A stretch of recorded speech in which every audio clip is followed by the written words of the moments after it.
Alrighty, gamers. Welcome in to Retro Times, and it's Jay. Um, yeah. I don't know.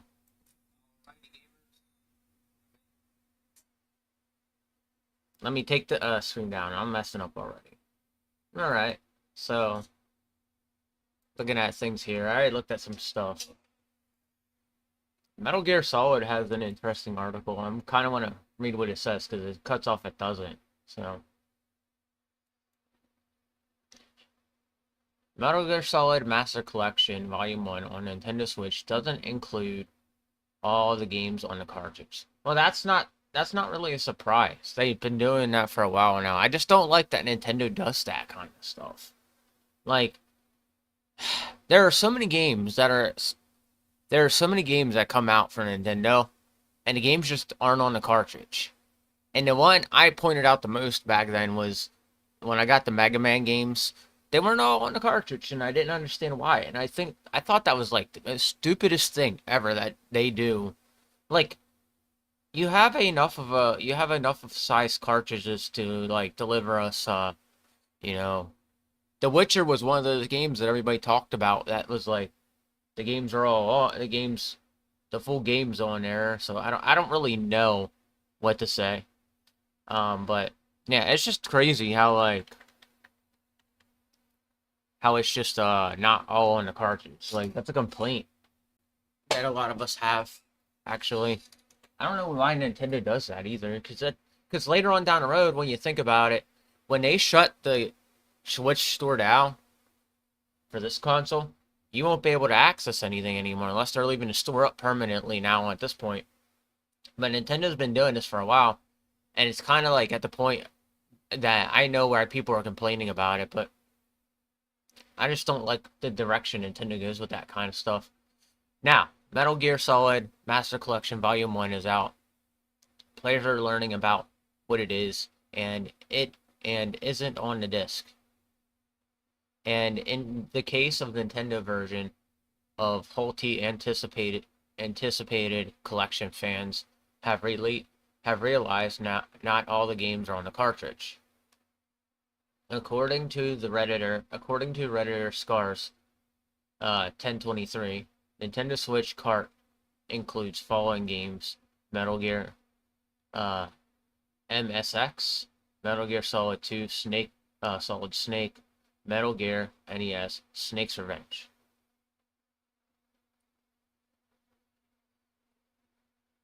That means Metal Gear Solid 1, 2, and 3 must be downloaded. The back of the Nintendo Switch box confirms the games required download of at least 32 gigabytes and the micro SD card is required. Konami's website offers more details. To enjoy all available content, game data must be downloaded. Free internet connection required. 25 gigabytes, 12.2 gigabytes for bonus video. A micro SD card sold separately with free storage space. Minimum of the amount listed above is required to download this game. The bonus video content is referring to Metal Gear Solid digital graphic novel and Metal Gear Solid 2 digital graphic novel. Minimum space required. Physical version, 25 gigabytes. Front loaded onto a cartridge, 2 gigabytes. Metal Gear Solid Master Collection version, 7.6 gigabytes. Excel, Metal Gear. So it's saying saying what's all on these collections. In a note to press sent, in a note to press sent ing, Konami said the cartridge or digital install size of Nintendo Switch is reflective of the included bonus content. Players can choose which little title they wish to install first once they are downloaded on once they downloaded it onto their gaming platform. As you'd expect, some Nintendo Switch owners have criticized Konami for the decision. Here's a snippet of the reaction.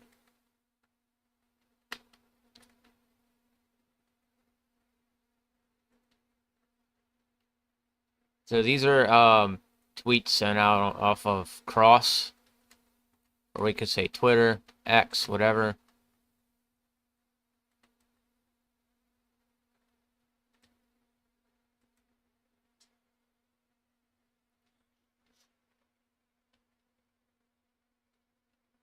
Oh, wow, there's a lot here.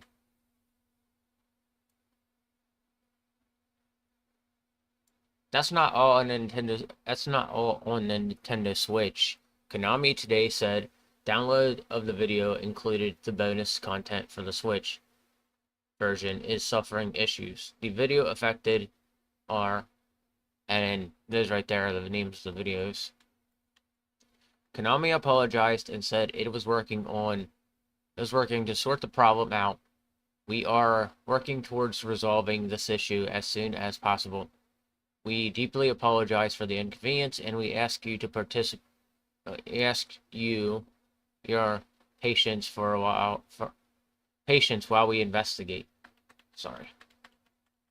This week, ING reported on a number of issues with the collection that Konami flagged it would address in the post-launch update.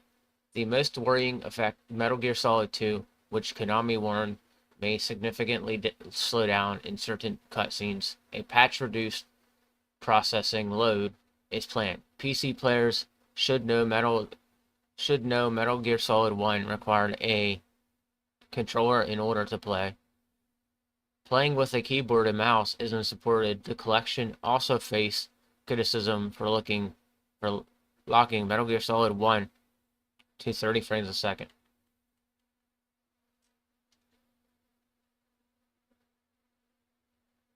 Nice. Yeah, those Zelda games are always fun. It's just like Four Swords. I already said to you last night. It's one of those games that I thought you really needed to. I know you needed multiple people to play it. That's why I didn't play it. I wanted to play it though. I wanted to play it back then when it first came out.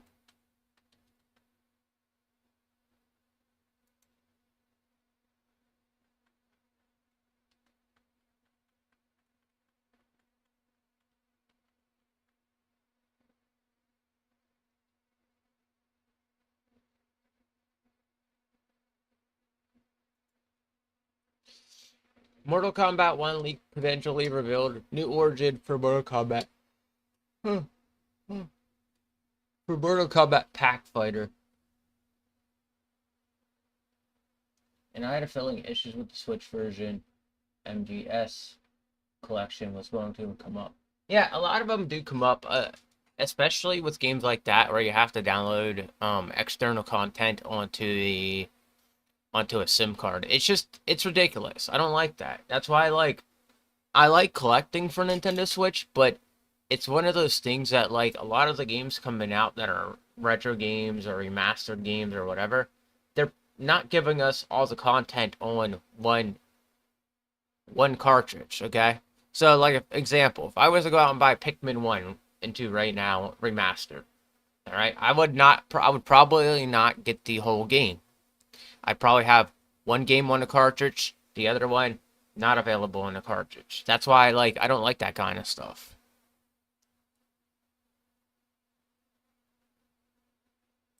Nintendo needs to move their butt to the next console for F's sake.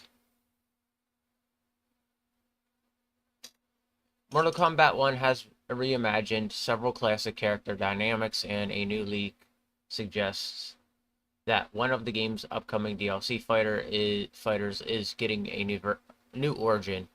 The latest Mortal Kombat entry serves a reboot for the long-running fighting game series, with Godfire Liu Kang resetting the timeline and creating a more hopeful world for the people of Earthrealm and Outer World.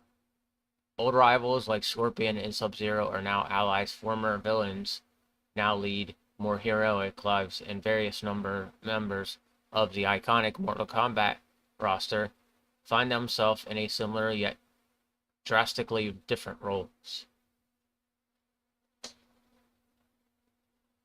Yeah, you can even emulate the original game you can even emulate the original game on your PC, anything right now. You can emulate them, and I'm sure they'd run a hell of a lot better than 30 frames a second that we kind of got when we kind of got with them now.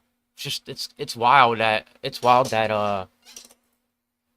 that they're releasing that and then they're not fixing things with it, or it's not running the same. So Mortal Kombat 1 is already jam packed with fan favorite combatants in both its main roster and supplementary cameo fighter lineup. And NetherRealm has already revealed some of the warriors who will be joining the game in upcoming DLC character pack. While some of the most headline grabbing of these new additions are guest fighters like Invincible, Brutal Omni-Man, there will be plenty of classic Mortal Kombat characters within Mortal Kombat 1's DLC pack, including Mortal Kombat 10's sword-wielding ninja Tadaki, Takedo Takashi. I think that's how you spell his name.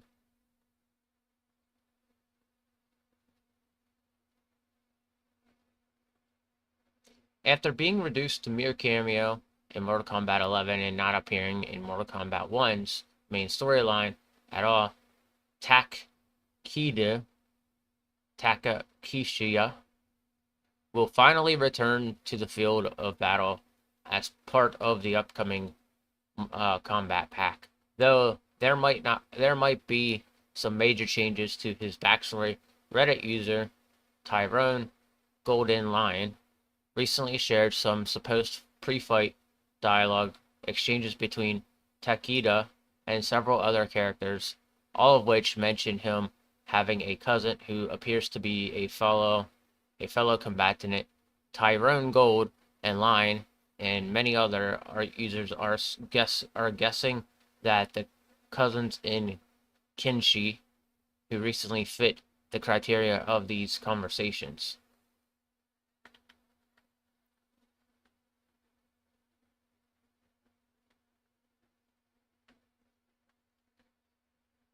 And this indeed, if this is indeed the case, then it is drastic departure from Kenshi and Takeda's relationship in the pre-reboot Mortal Kombat timeline, in which they were father and son. This won't be the only likely change to Takeda characters either, as he has introduced as he was introduced as a member of the reinformed Ryu clan under the leadership of Henzo Hassan in Mortal Kombat 10. Henzo himself was ridiculously altered in Mortal Kombat 1, going from being the iconic series mascot Scorpion to a young boy being mentored by Kao Lang, who now wears a mantle of Scorpion instead of being the second Sub-Zero. I can't pronounce some of these names, so when there's stuff to read within it, it makes it harder for me to read it. So Takeda Takashi will likely serve under Kao Lang's tutelage in Mortal Kombat 1, but his family dynamics will be quite different. According to the newest rumor, while nothing official was confirmed, and the mentions of Takeda's cousins are rather vague, the reference to this cousin having a cause do line up with Kenshi efforts to free his family from Yakuza control. It will likely be a long time before fans get an official confirmation about Takeda and Kenshin's new relationship, as the former isn't expected to arrive in Mortal Kombat 1 until next summer. That was a lot of there's a lot of names in that I just can't now pronounce.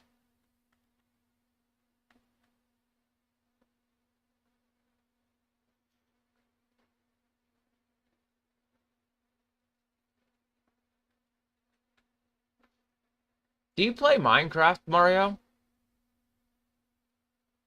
Xbox Game Pass Ultimate adds new day one game.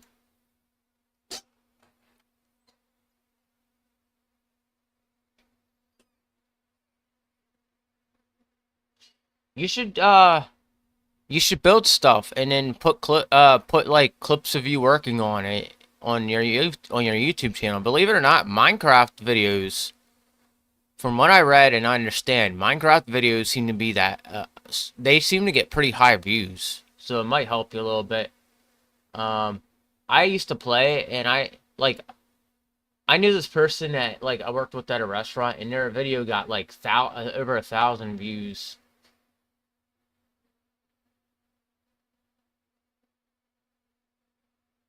So you can't play it without, you can't like emulate it or something to allow it to play onto your to allow it to record.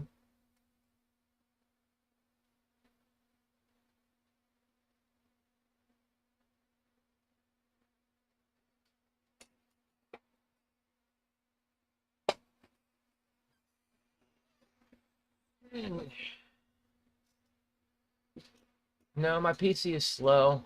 If I hook it to a capture device. Oh, I gotcha. I'm sorry. That just kind of like that puts a damper on a lot of stuff for me.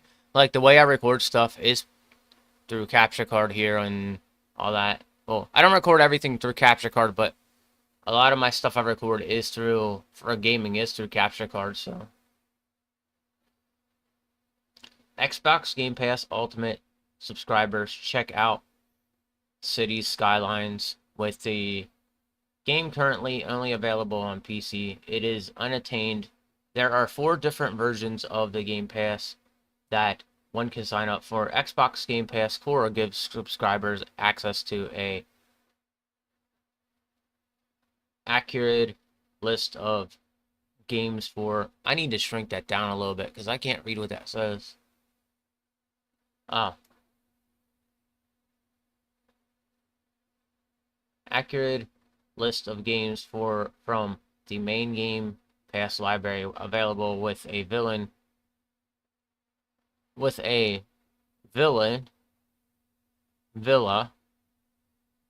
I don't know why that they spelled that wrong. Villain is supposed to be a Game Pass subscription. PC Game Pass is, as its name implies, the PC version of Game Pass. Xbox Game Pass Ultimate Bundle, also the Game Pass perks together in one place. For the most part, subscribers can expect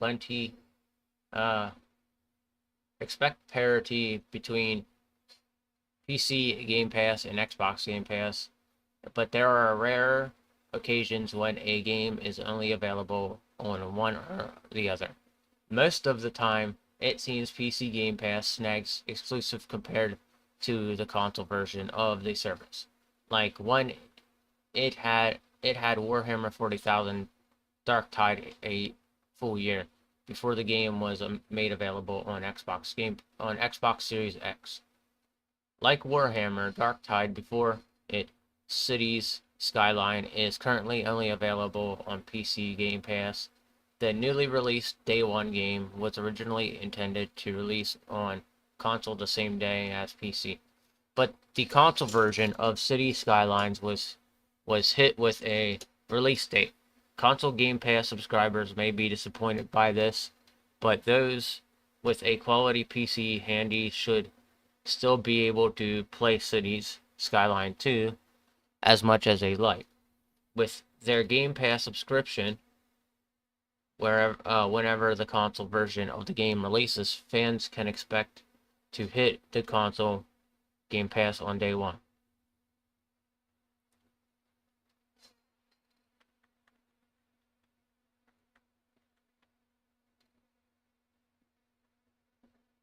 City Skylines 2 is a city building and management game that has so far earned mostly positive reviews. The main point of the content mentioned in City Skylines reviews is that the game isn't quite as fully featured as its predecessor, but it's quite likely that future updates will bring the sequel up to par. PC Game Pass subscribers who enjoyed the first game, or like the genre, should definitely make sure to give City Skylines a try as soon as they can. All right, take it easy. There are more about Xbox Game Pass games to look forward to on October 2023. Is out Game Pass Ultimate subscriber specifically can look forward to Dead Space remake coming on October 26th. Frog Detective, the entire mystery, and Minico Night Market are both coming to Villana Game Pass and PC Game Pass on the same day, while Headbangers Rhythm Royale and Just Stand are launching on October 31st.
Alright, let's see what this is.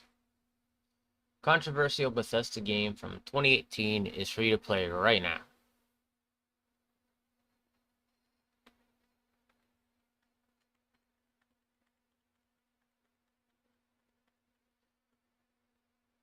Oh, it's Fallout 76. Fallout 76 is currently free to play across both PC and console. Bethesda launched this limited promo of to commemorate the game's 5-year anniversary. Released November 2018, Fallout 76 had rather disappointing launch that was mirrored in technical issues inhabited by the game's overall lack of content. Despite that lackluster debut, Bethesda spent the next half of a decade polishing its multiplayer shooter and churning out regular content on top of making the game much more appealing to solo player.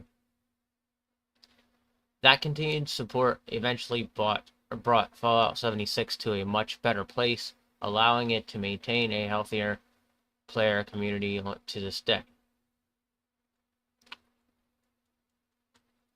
The shooter is now free to play during the final week of October 2023 across Xbox, PlayStation, and Steam. This promotion is just the start of the game's anniversary celebration and kickoff October 23, which is otherwise known for Fallout Day. In reference to the Great War that started on that date in the series lore, Amazon Prime gaming subscribers can also pick up Fallout 76 birthday bundle in the game from today until November 28th. Xbox Game Pass Ultimate members will be able to do the same starting from Tuesday, October 24th.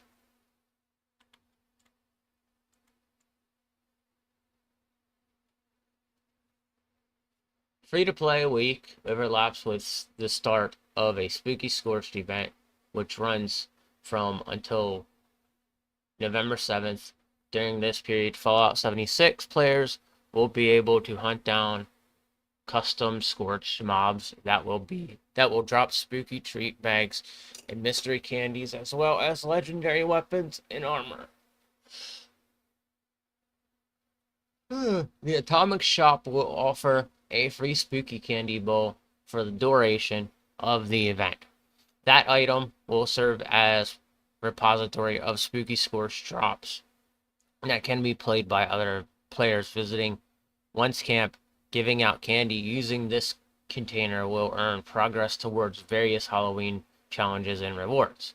Bethesda is also planning to host 2 Wasteland classroom streams on October 25th and November 1 for new returning players looking to brush up on their in-game knowledge. The developer will be giving away Fallout 76 atoms throughout both Twitch broadcasts. Anniversary challenges and rewards are set to be available in the game over a 2-week period ending November 21st.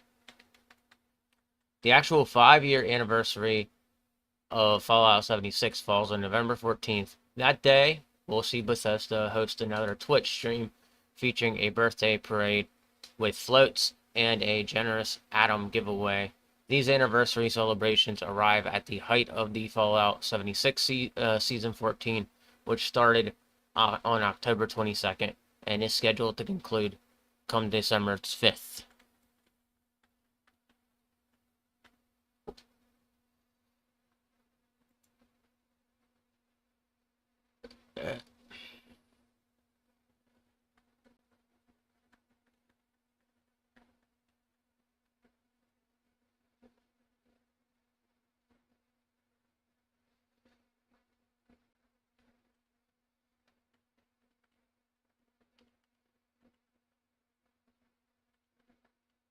Alright, read that. Here we go. PlayStation-owned company hit with layoffs. Yeah, PlayStation's not having a good time, ladies and gentlemen. We keep seeing things happen with PlayStation.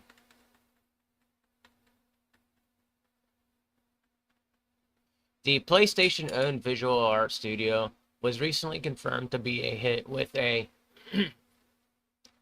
was recently confirmed to have been hit with a wave of layoffs, seeing several senior designers departing the Sony support studio. While many fans may be more familiar with first-party studios like Naughty Dog and PlayStation Studios, support the studios play a vital role in the production of many gaming most popular titles. Supporting developers like Studio GoGo have helped bigger studios to finish several major releases like Hogwarts Legacy, Redfall, among others. Now, a reputable support studio is facing a new wave of layoffs. PlayStation Studios Visual Arts Group helped Sony with some of the developers' biggest release since the support studio was established in 2007. The Visual Arts Group typically worked with Sony's first-party developers on major game releases, including Naughty Dog and Santa Monica Studios, among others. Visual Arts Group was also majorly involved in the release of The Last of Us Part 1 last year, originally working on the project before Naughty Dog took over development. Now PlayStation Studios Visual Arts Group is parting ways with several employees.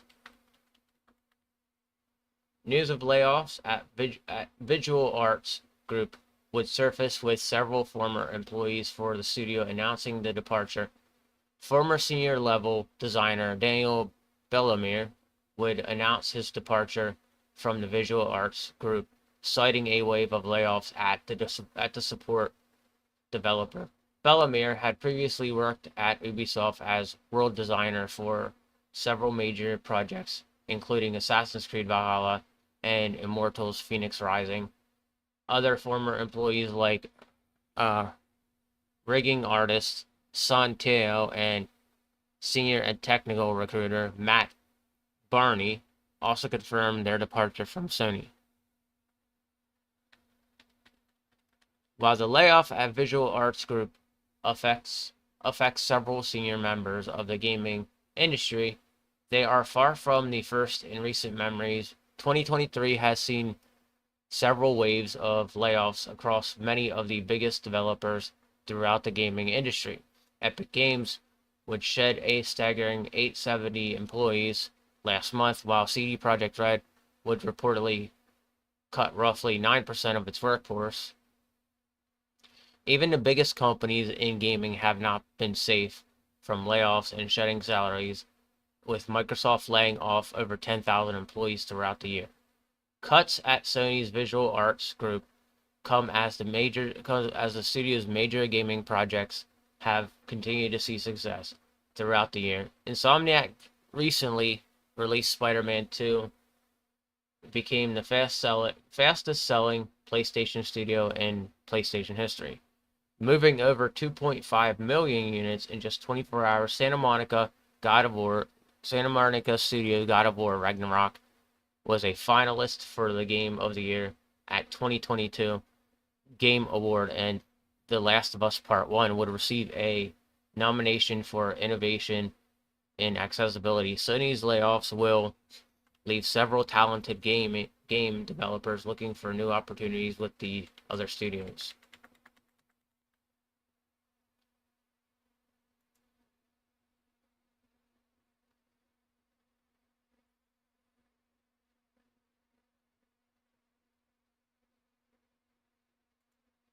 Huh. Hideo Kojima, not mentioned in new credits for Metal Gear Solid Collection Volume 1.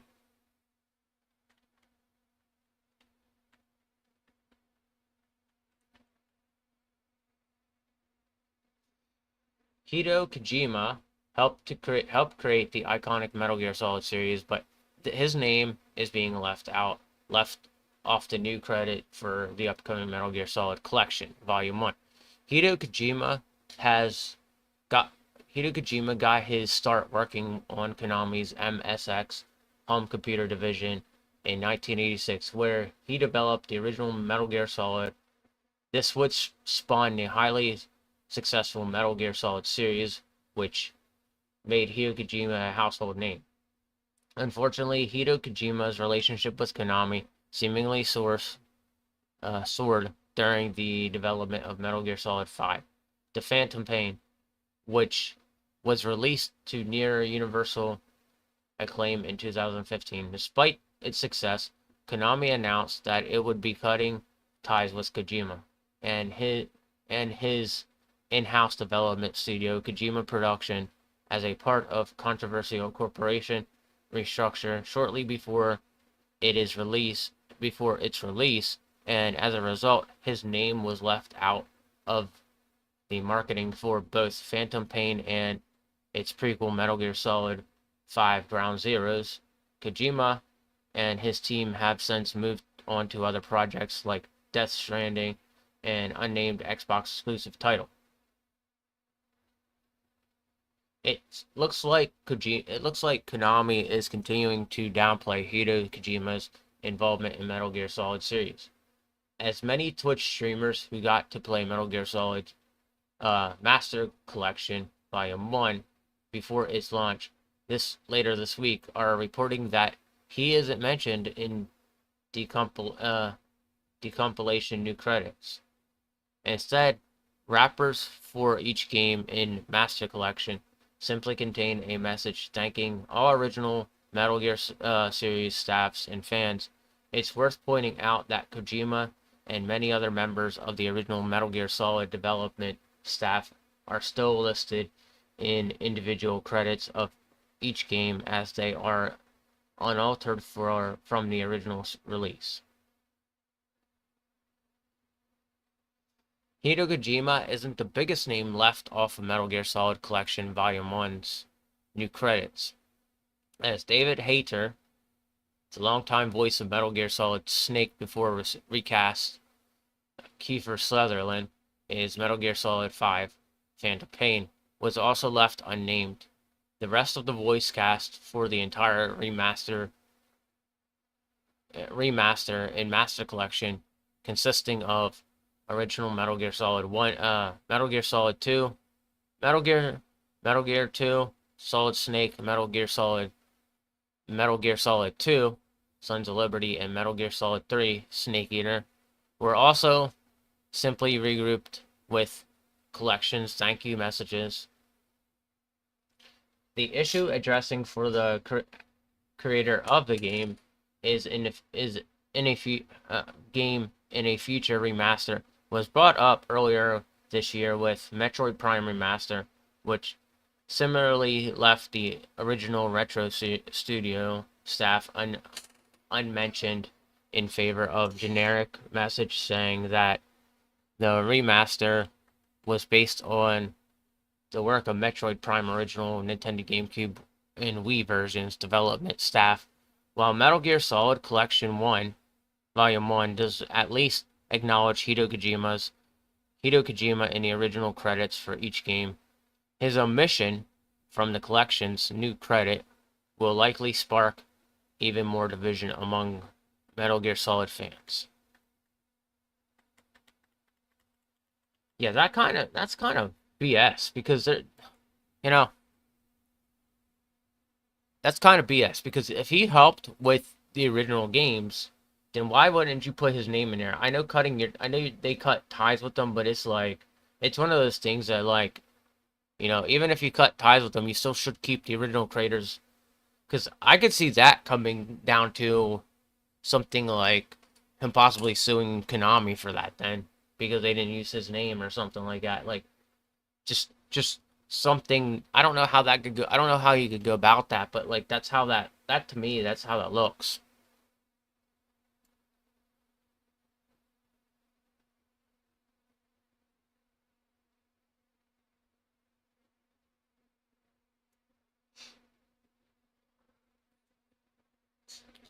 Assassin's Creed Mirage update will make highly requested changes.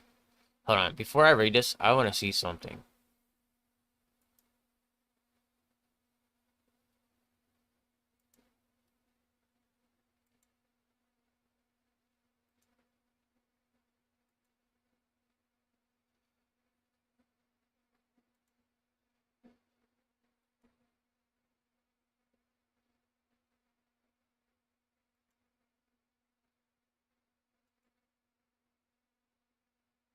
Hmm. I'm gonna check something because I heard my phone vibrating when I first started this. So, hold on.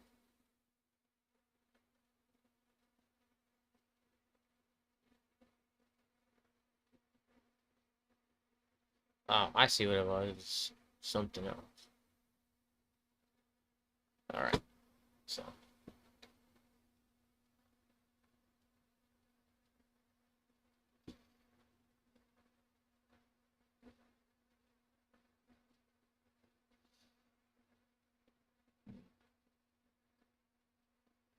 Alright, so let's get back to what I was doing.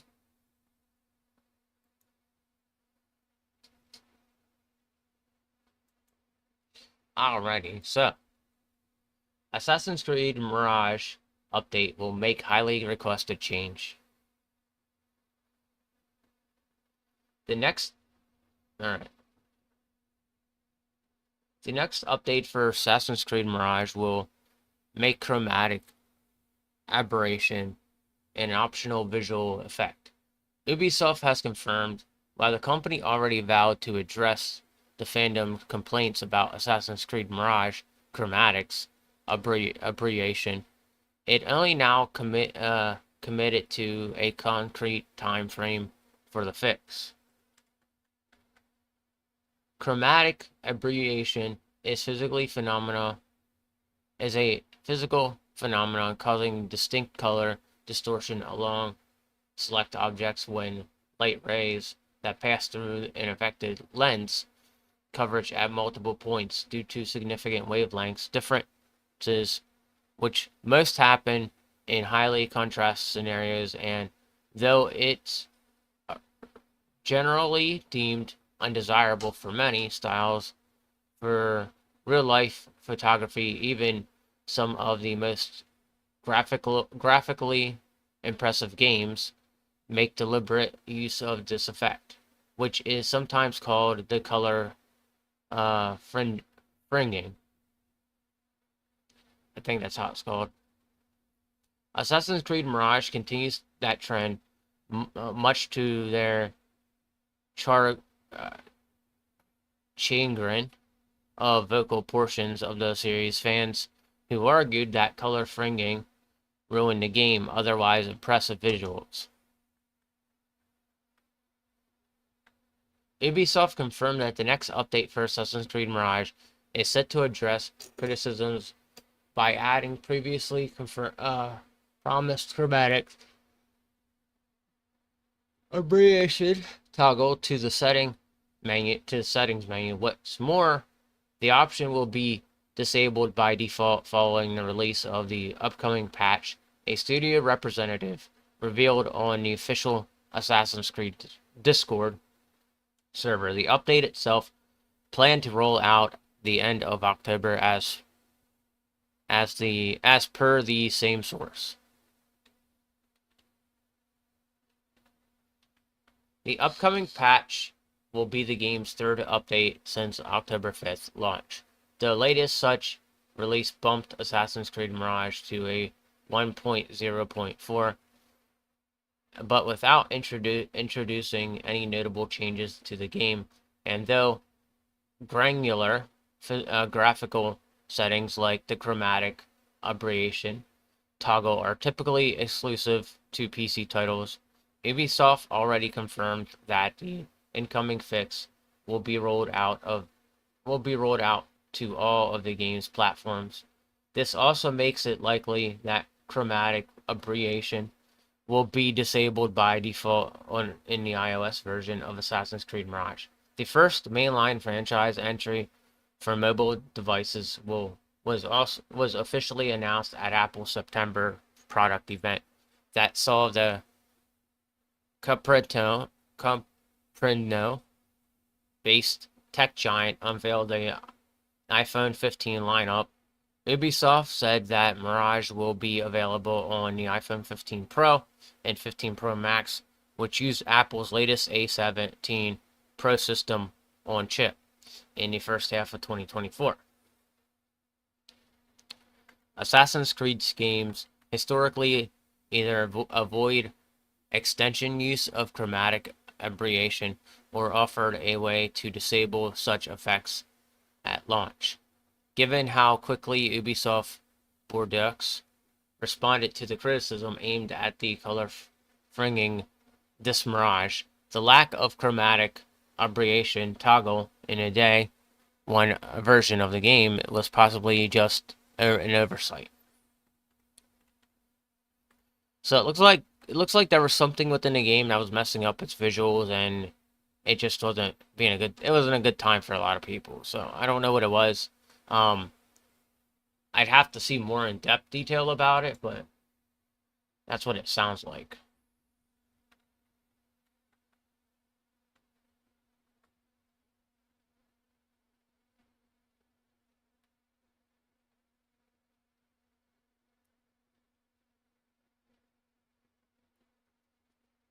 Huh.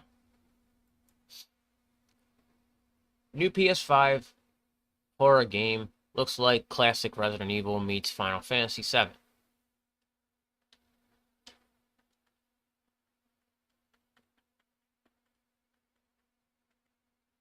British studio SFB Games announced its next title in the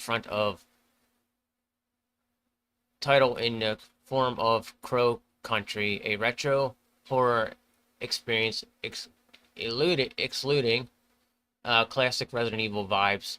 Crow Country hence add to the list of creepy new games unveiled in the runtime of up to 2023 Halloween. SFB is a two-man studio made of brothers Adam and Tom Vane, formerly known as the Super Flash Bros. The London-based company has put out 9 games over the last decade, including critically acclaimed titles like Snipper Clips and Tangle Tower. And while a few of its past games flirted with horror tropes, Crow Country will be SFB's first full-fledged horror experience. Adam Vane originally tested the upcoming game in spring 2022, describing its visual style as a mixture of Final Fantasy VII and the original Resident Evil. Crow Country has now been treated to an official announcement trailer, which reveals that SFB next title coming soon to the PS4 and PS5 as well as the PC. In the meantime, the studio already put out a playable demo that can be downloaded via Steam and PlayStation Store.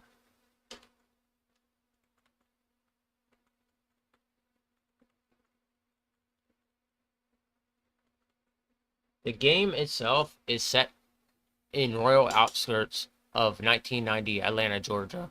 It puts the player in the shoes of Mara Forrest, a mysterious woman who sets out to find Edward Crow, the disappeared owner of the titular Crow Country theme park that's been out of commission for a while. By the time the story kicks off, apart from Crow's whereabouts, the game's central system will also touch upon the reason why the entrepreneur shut down his theme park in the first place. The announcement trailer even alludes to there being more than meets the eye to Mara's identity. SFB primarily envisioned Crow Country as a classic horror survival game.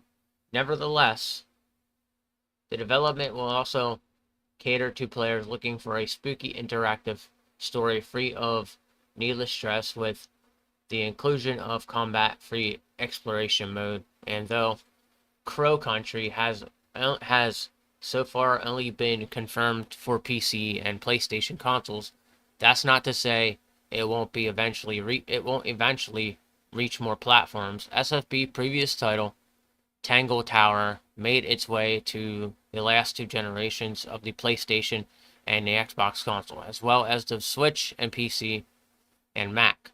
It's also currently available on iOS devices and Apple Arcade exclusive. Horror fans interested in Crow Country should have plenty of things to keep them busy while they wait for SFB coming title October 2023, and unsurprisingly packed with new horror releases in the form of games, movies, and TV shows.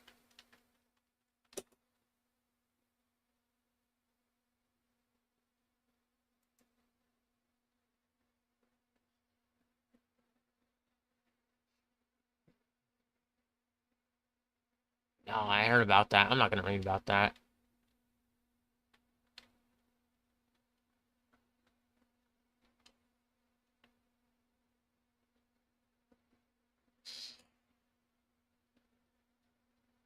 Alright. I'm curious, even though I don't play Baldur's Gate 3.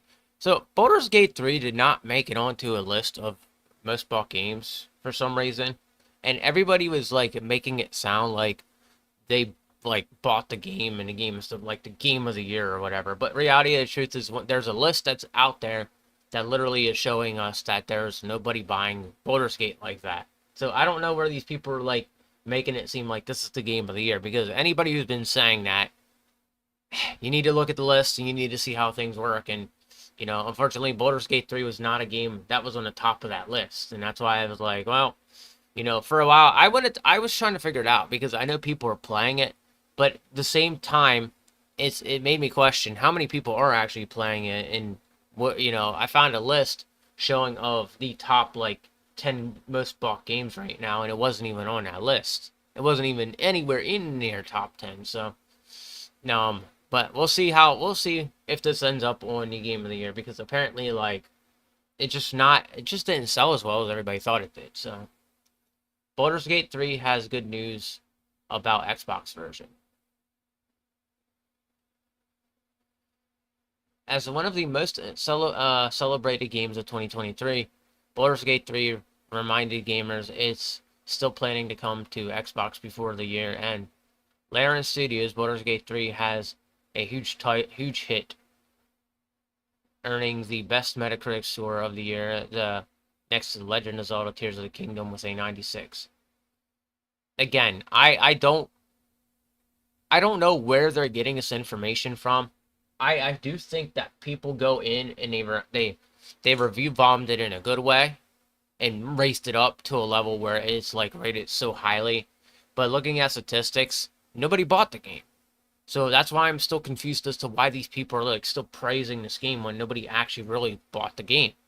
Unfortunately, Xbox fans haven't yet gotten the chance to experience Baldur's Gate 3 as Xbox Series S was unable to run the games with split screen co-op, which was a requirement for Larian to ship the RPG on Xbox in the weeks following its PC and PS5 launch.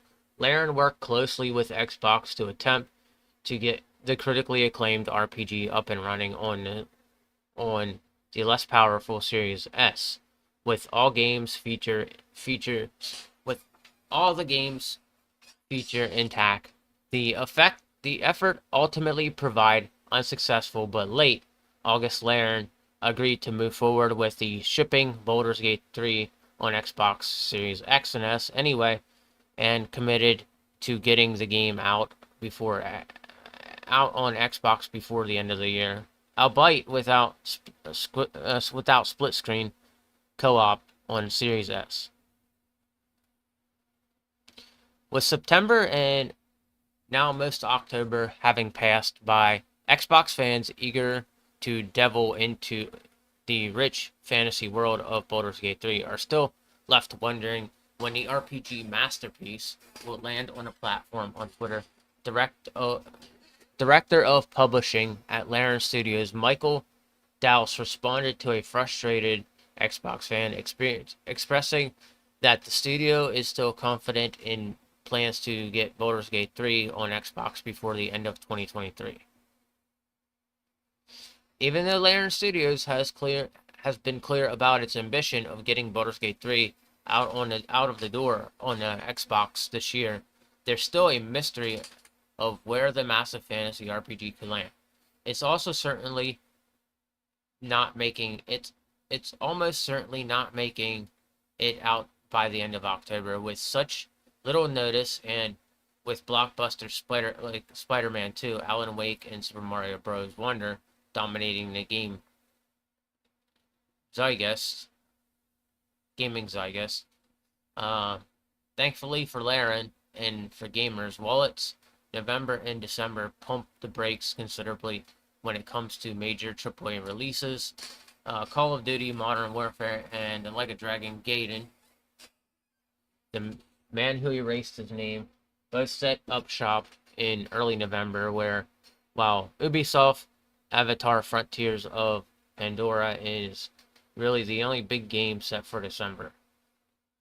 With all that said, Baldur's Gate 3 does have some opportunistic windows later in November or December prime for a healthy Xbox release, though with the start of the November just over a week away, the clock is ticking for Baldur's Gate 3's arrival on Xbox, as Larian would likely want to get the word out a few weeks ahead of its actual release date.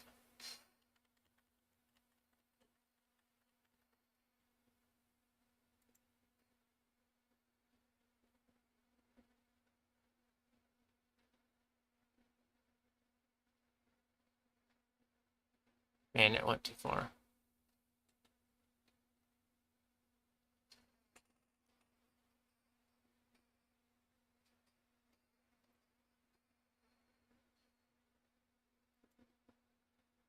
Grand Theft Auto 6 rumor is good news for fans disappointed by GTA 5.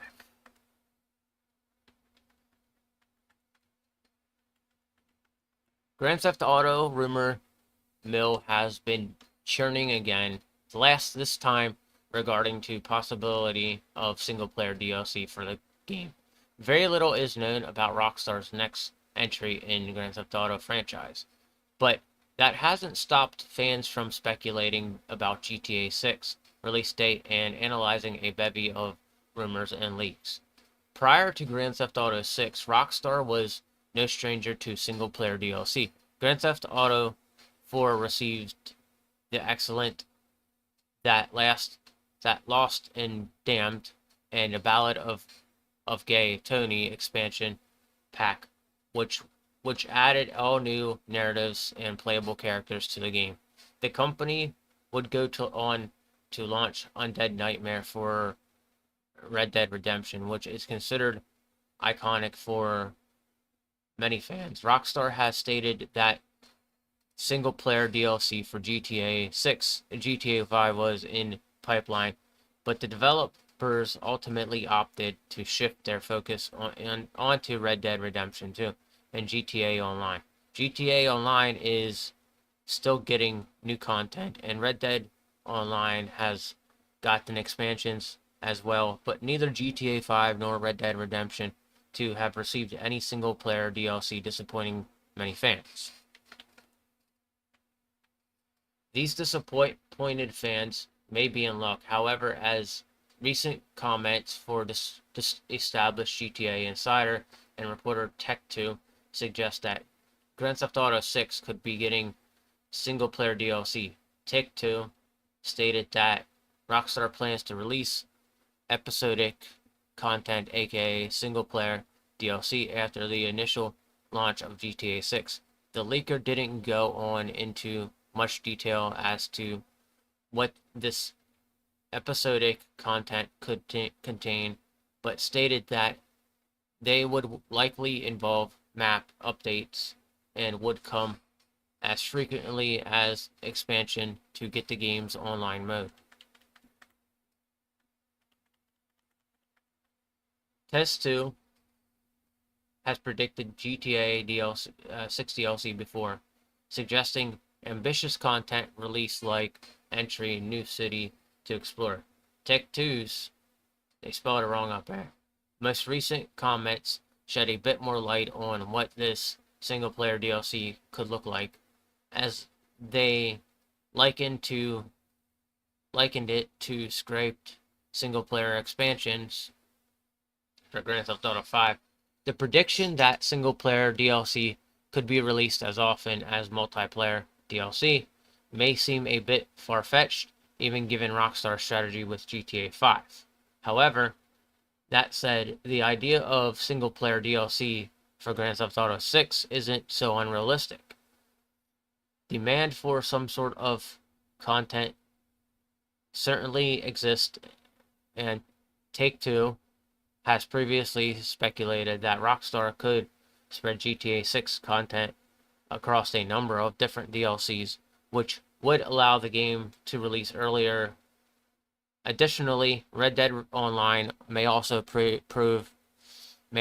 proved that the success of the GTA Online isn't so early replicated, which could encourage Rockstar to shift gears when it comes to the post-launch support of Grand Theft Auto 6.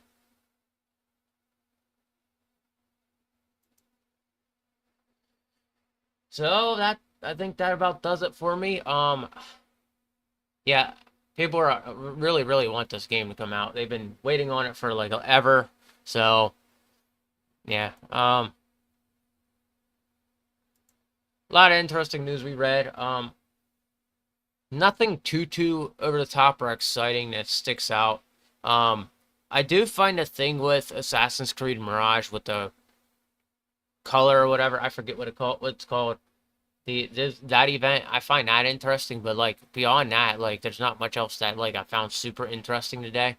Like I can scroll up and look and just so Baldur's Gate 3, I still don't understand how people are seeing that as game of the year, because that's that technically isn't even on a list of games people bought for a year, the most downloaded game or the most bought physical game. That's why I'm just confused as to where this information is coming from for this game, because when you sit there and you look at it, there's no real answer as to this game being like there's no there's no real evidence of this game being that great that like it's at the top of a download list or like a physical copy bought list or anything like that. I don't get it. I don't get it.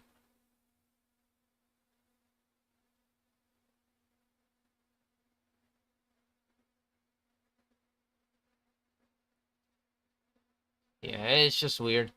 So, um, and I still can't believe Kojima they didn't have his name in the Metal Gear Solid games. I don't know why they would have taken it out because if he had a big hand in it, why would you take that name out? I don't know. It's all just weird. But that about does it. That's about does it for me. I'm done for the day. I'm done reading for the day. I'll be back tomorrow with news again, and I will see you tomorrow.